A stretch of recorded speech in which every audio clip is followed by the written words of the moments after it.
이제 우리가 이제 어떤 사람들의 행위를 비평을 할 때 저 나쁜 놈이니까 저런 짓을 하는가 이러면 그건 비평이 아니에요. 그러니까 우리가 어떤 사람의 행위를 비평을 할 때는 누군가가 어떤 행동을 했잖아요. 네. 그러면 그 행동은 어떤 의지의 표현이에요. 행동이 우연히 나오는 게 아니잖아요. 네. 어떤 사람이 어떤 선택을 하거나 행동을 하면 그것은 그 사람의 의지가 개입된 거예요. 네. 그러면 어떤 사람이 의지를 가지고 뭘 할 때는 목적이 있어요. 그렇겠죠. 목적이 어떤 네. 추구하는 목적이.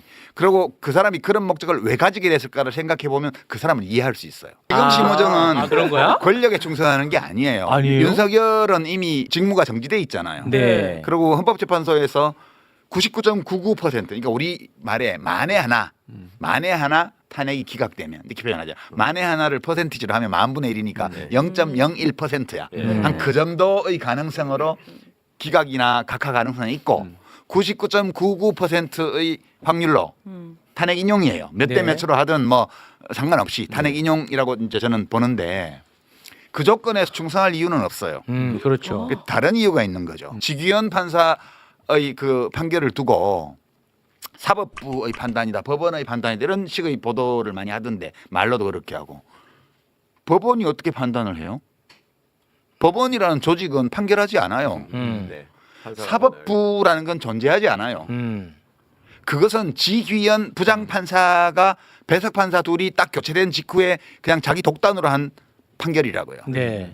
그러니까 날로 계산해라 하고 법에 돼 있는데 시간으로 계산해서 위법 판결이거든요. 네. 그다음에 체포적부심이든 구속적부심이든 그렇게 해서 다 산입하지 않도록 돼 있는데 그렇죠. 산입했잖아요. 네. 그것도 위법이에요. 그러니까 그 사람이 그런 판단을 할 수는 있어요. 아 이건 시간으로 계산하는 게 맞아. 인권보호 측면에서 할 수 있는데 그거는 판사직위원의 생각이지 사법부나 법원의 생각이 아니에요. 그렇죠.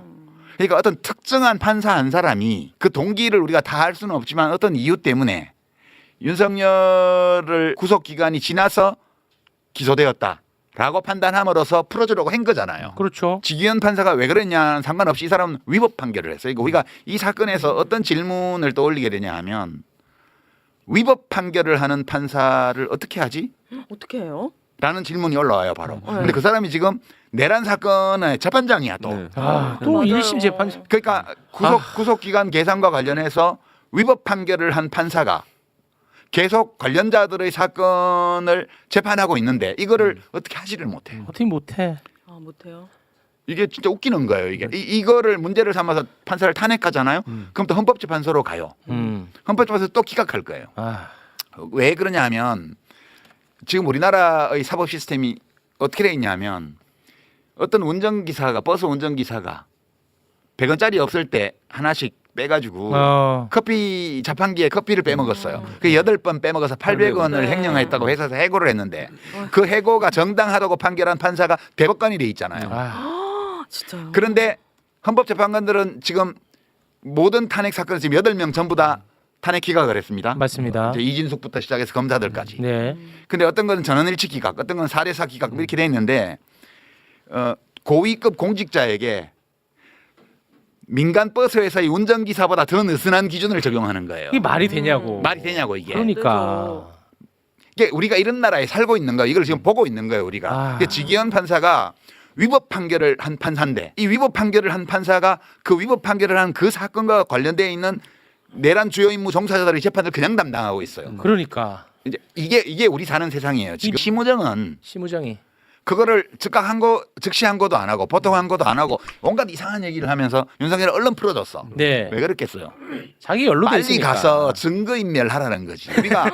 우리가 어떤 대상의 행위를 이해를 하려고 할 때 그 사람이 어떤 목적을 가지고 그 목적을 이루는 의지를 가지고 어떤 행위를 했다 이렇게 봐야지. 네. 심우정은 그냥 권력에 아버는 나쁜 놈이니까 이렇게 말하면 이게 해석이 안 돼요. 그렇지. 그러니까 심우정 검찰총장은 자기 자신을 보호하기 위해서 그렇죠. 그 일을 했다고 봐야 돼요. 그러니까 네. 지금 윤석열은 관저로 돌아가서 신나게 증거인멸을 하고 있는 거죠. 왜냐하면 비서실장이 옆에 막 그 석방돼서 나올 때 정진석 비서실장이 따라다니고 네, 따로 왔어요. 지금 직무정지된 대통령인데 비서실장이 그 옆에 왜 나타나? 그러니까. 지금 비서실장은 최상목인지 최하목인지 그렇죠.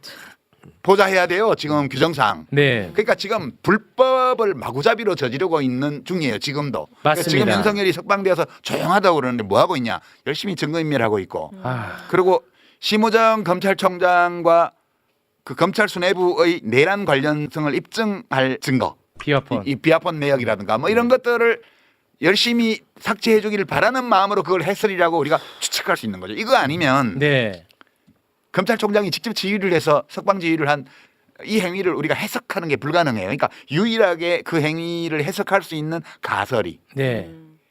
심우정 검찰총장이 자기 자신을 지키기 위해서 그렇게 했다 이렇게 보는 거죠. 지금 이게 우리 대한민국의 상황이에요. 네. 이런 상황에서 실패한 내란이 신속하게 이게 진압되겠냐고요. 그러니까 이게 지금 우리가 답답한데 네.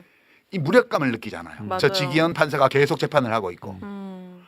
저 지질스한 검찰총장이 멀쩡히 나와가지고 돌아다니고 업무 수행을 하고 있고 내란 속의 피의자는 집에 들어앉아서 뭘 하는지 아무도 모르고 헌법재판소는 말이 없고 네. 이게 지금 우리가 겪는 상황이에요.